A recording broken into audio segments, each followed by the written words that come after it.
Welcome to my next video. Today I'm going to talk to you about feet.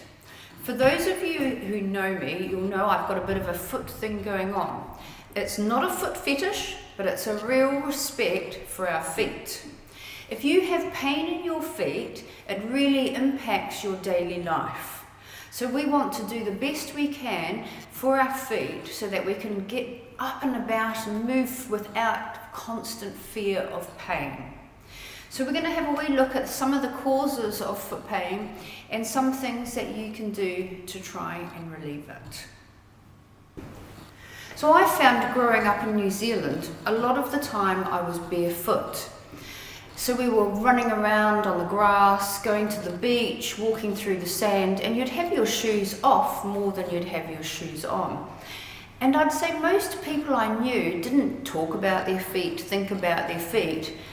They just were. Even older people, their feet didn't seem to give them the same bother that I see in this country.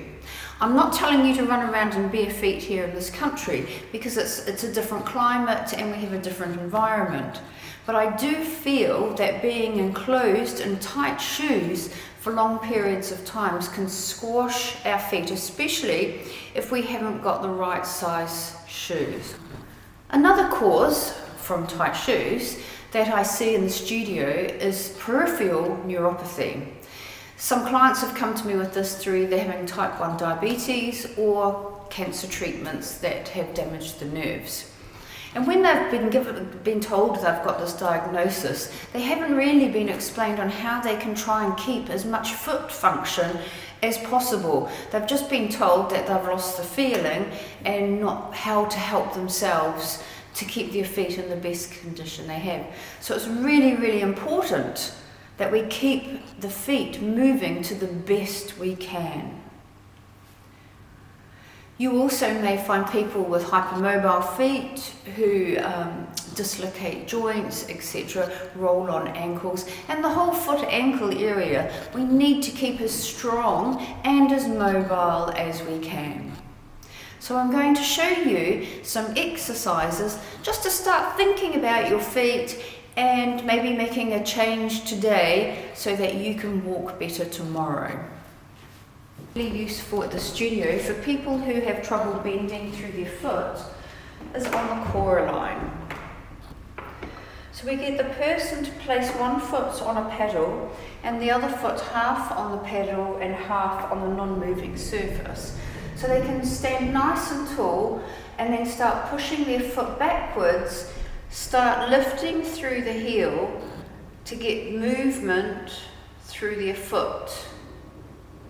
So this doesn't only help with getting the movement in the foot, but it also helps strengthen that movement pattern. Some clients that I teach have such limited movement that when they first come to me, I have to actually help lift their heel.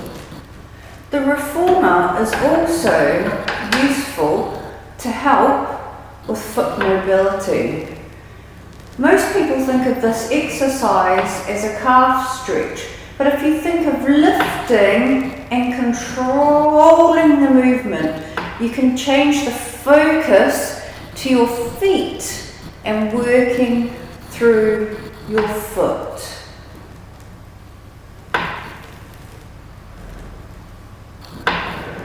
I got this foot bar when I was having original trouble with my foot, and this is something that we really need to have done a lot of work first. So at the moment I'm just standing and moving from one foot to the other to wake my feet up. Then I'm going to lift tall, and just like I did on the reformer, I'm going to start lifting and lowering through my feet. So again, it's to help strengthen and mobilize my foot. Then I can rotate, feel my toes wrap around the bar, and practice my balance. I've shown you some exercises that you can do in the studio, but there's also a lot you can do at home. Even while you're sitting watching TV, you can have your legs in front of you and doing ankle circles, just turning your feet one way and then the other. And then practice spreading out your toes. Imagine your toes are like fingers, just shorter versions. Spread them out and draw them in. Spread them out and draw them in.